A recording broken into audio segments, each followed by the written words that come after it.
베트남의 역사와 전쟁에 대해 말씀드리고자 합니다. 그 첫 번째 주제로 대한민국에 대한 호감 또는 비호감 인류에 속하는 국가들입니다. 베트남 사람들이 생각하는 대한민국에 대한 호감도는 어느 정도일까요? 전쟁과 평화연구에서 준비했습니다. 여러분의 가장 친한 친구는 누구입니까?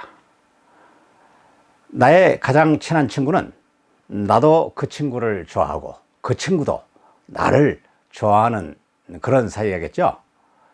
그런데 나는 그 친구를 가장 좋아하지만 그 친구는 나를 가장 좋은 친구로 생각하지 않을 수가 있습니다. 즉 서로 간에 좋아하는 친구와 일치하지 않을 수가 있다는 말이죠.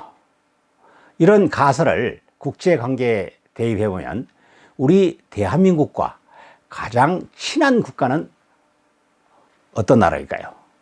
우리의 친구 사이처럼 대한민국이 상대국을 좋아하고 그 나라도 대한민국이 좋아하는 만큼 대한민국을 좋아하는 그런 나라가 있습니까? 쉽게 떠오르는 나라가 없죠. 그렇지만 대한민국이 일방적으로 좋아하는 국가, 즉 짝사랑하는 국가는 있습니다. 어느 나라입니까? 네, 그렇습니다. 바로 미국입니다. 광화문 광장에 가시면 언제나 태극기와 성조기를 함께 흔들고 계신 분들이 많죠. 물론 그렇지 않는 분들이 많기도 하죠. 미국은 제2차 세계대전 이후 대한민국 현대사에서 결정적인 변수로 작용해왔고 대한민국은 미국의 도움으로 오늘날 같은 위치에 설 수 있었다고 봅니다. 또 현재도 미국의 영향력은 여전하다고 볼 수 있습니다. 그러면 미국 사람들도 우리가 그들을 생각하는 것처럼 대한민국을 생각하고 있을까요? 전혀 그렇지 않기 때문에 대한민국이 짝사랑을 하고 있다고 하는 것이겠죠. 미국이 생각하는 최고의 우방국은 전통적으로 영국입니다. 그 다음은 캐나다, 이스라엘, 일본, 오스트레일리아, 프랑스, 도이칠란드 순이라고 생각합니다.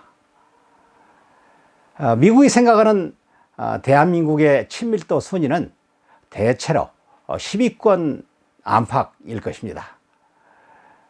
그렇다면 대한민국을 가장 좋아하는 국가는 어떤 나라일까요? 국가별 호감도라고 하는 것이 조사 시기나 방법에 따라서 워낙 차이가 크기 때문에 단정적으로 말하기는 어렵습니다. 그러나 국가 호감도가 무역이나 문화, 관광 등과 밀접한 관련이 있기 때문에 이런 지표들을 활용해 추정할 수가 있습니다. 과거 2002년 월드컵 대회가 열릴 때는 터키를 형제 나라라고 불렀죠.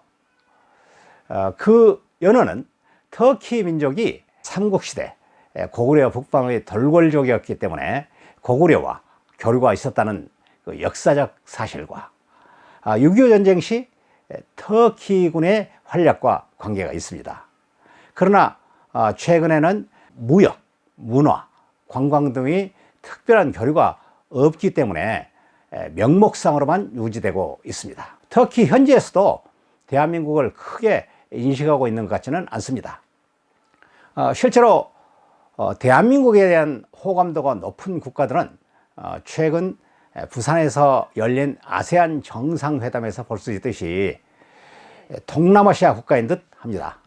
동남아시아 국가들은 그동안 일본과 경제 협력을 바탕으로 높은 친밀도를 유지해 왔습니다. 그러나 최근에는 우리나라와 경제 협력 관계가 증가하면서 국가 간 호감도 역시 높은 수준으로 증가하고 있습니다. 그 중에서도 인도네시아와 베트남 등에서 우리나라의 호감도가 높게 나타나고 있습니다. 인도네시아의 조코 위도도 대통령은 지난 2019년 11월 26일 한국 인도네시아 정상회담을 시작하면서 존경하는 형님 문재인 대통령이라는 호칭을 사용해 친밀감을 과시했습니다.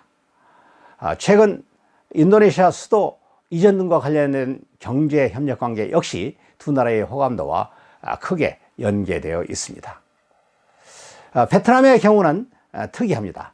두 나라는 과거 1960년대부터 70년대 베트남 전쟁 당시에 한국군이 파병으로 총부리를 마주하고 싸웠던 적대국이었습니다. 그 후 1992년 12월 22일 두 나라가 수교하면서 우호관계가 급속하게 발전했습니다.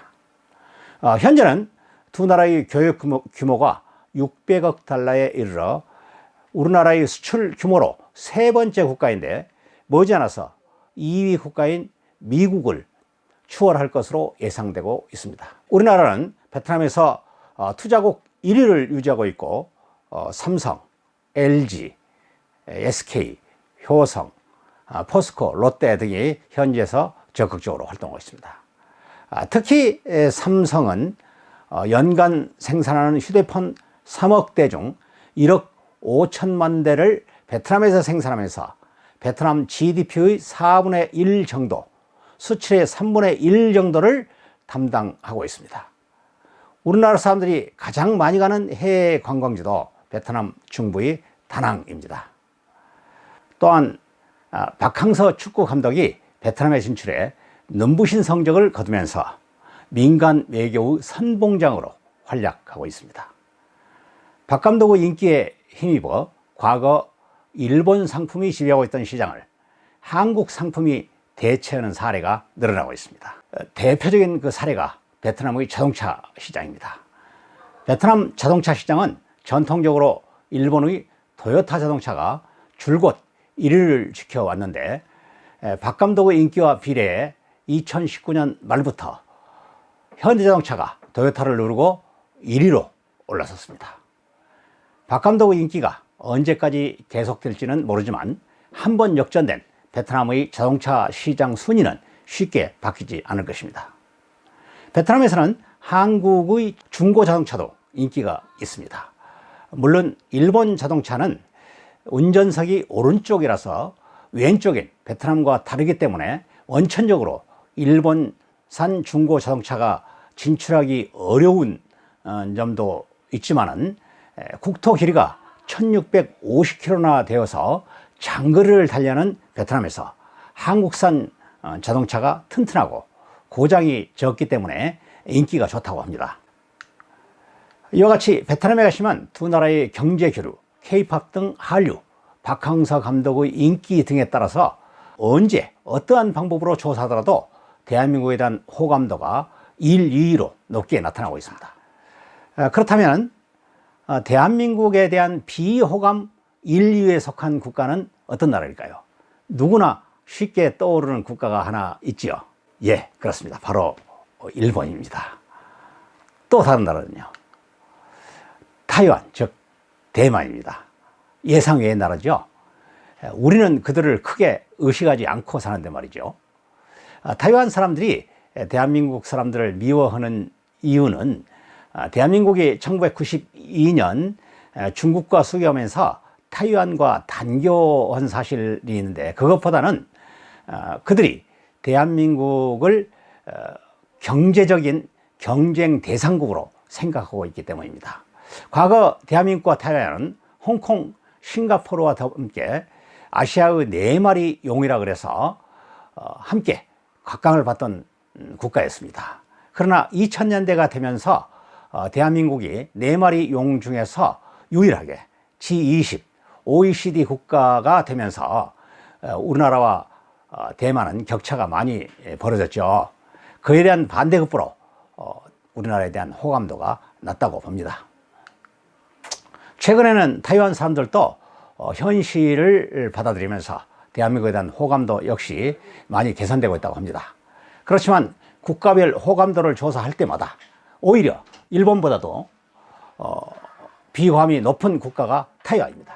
이상과 같이 베트남의 역사와 전쟁에 대해서 구체적으로 설명드리기 전에 배경 지식으로 우리나라에 대한 국제관계, 국가의 호감, 비호감 국가에 대해서 말씀드렸습니다.